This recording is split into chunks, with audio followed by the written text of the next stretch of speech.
Okay, well, we're in the back bays. There's not a lot of action back here, but we just got into a fertile area.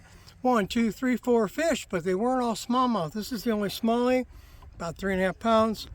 Got them on Emerald Shiner Ghost. I put a little green jig in there for a little extra trigger, but I don't think that's what triggered them. It's so shallow here. Probably just an opportunistic fish. Got an opportunistic bait.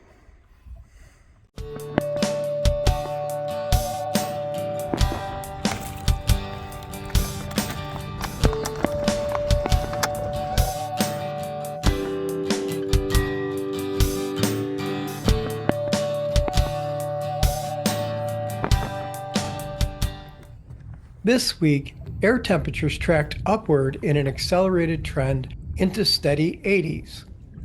This will likely bring up one last main body wave of spawning bass and finish off the spawn for Lake St. Clair in 2026. You will still see bass spawning, but the zones they occupy will be small compared to what we've seen so far. That means it's time for the bass to go back to school. This trend will continue until they eventually settle into summer bite patterns. Individual bass randomly roam areas related to spawning zones, while others begin to form up in the schools.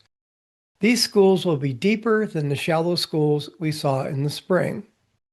You'll know the transition to post-spawn is complete when you see the surface boil as a school of smallies drive bait fish to the top. Anglers with advanced electronics should have a field day if they're in the right location. On Tuesday, we encountered a severe algae bloom in the Metro Beach area. An algae bloom like this can drive bass from an area and tamp down the bite for those that remain. Because Lake St. Clair water exchanges at the rate of about once a week, an area you are fishing can have both a severe algae bloom and clean water at the same time. Once we moved further south into the mile roads, we found water clear to 12 feet deep or more. Using a combat bass fishing method, we started in nearly 12 feet of water and worked our way in towards shore.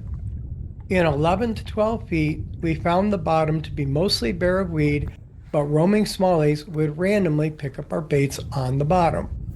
My friend Ken started off with something smaller.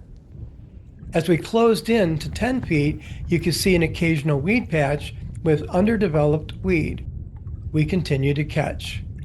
At one point, I threw the only floating craw I had on board and boated yet another largemouth for the season. I feel like a largemouth magnet lately. Getting into 9 feet of water, the weed patches were more mature, with some cabbage reaching toward the surface.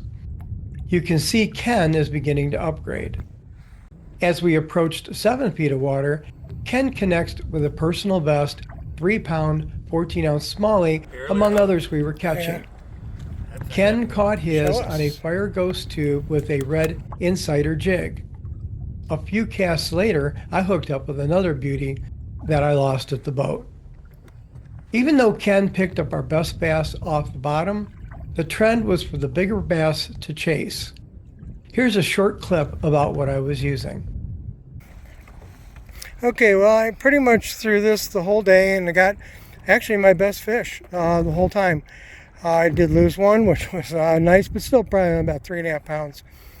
It's a chartreuse insert on a Emerald Shiner Ghost swim bait, and this rib swim bait's got a little greenish tone to it, but then I amped it up with the insert there. It's an insider swim bait hook.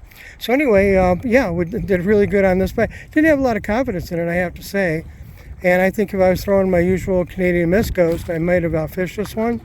But no doubt about it, it brought me the better fish today. Finding transition points that bass on the move have to go around is a tried and true survival technique during the post-spawn period. For that reason, we headed to the North Base to investigate. We fished corner seawalls, bulrush points, and known post-spawn collection areas without success. There were no signs of life where a transition point was related to the moving water from the river system.